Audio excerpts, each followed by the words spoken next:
So here's how we can see a map on the Apple Watch. Let's get started and let's talk about it. And if this is your first time on the Foxtecc channel, make sure you subscribe, and that way you're not going to miss anything important in the future videos.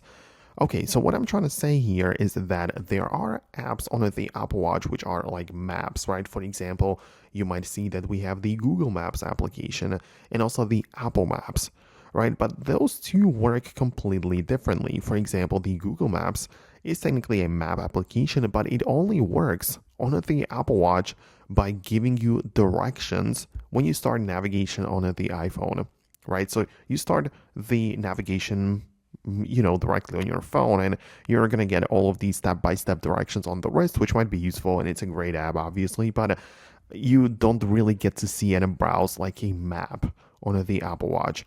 So if you would want to do that, what you have to do is instead explore the Apple Maps on the Apple Watch, which is going to work slightly differently, because there you get to open it up like this, and actually you can start browsing the map like that. So you get to see your location at some different points of interest on the map. You can zoom out and move around and do all of those things, because you can see that you get to literally browse the map. So you can also tap on the search and look up some, I don't know, like parks, or as I said, like attractions or points of interest.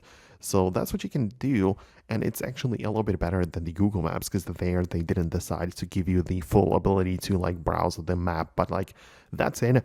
I just quickly wanted to show you how that works and how you can make it, just let you browse the map. If you have any additional questions, most definitely subscribe and hit the questions in write it down in the comments.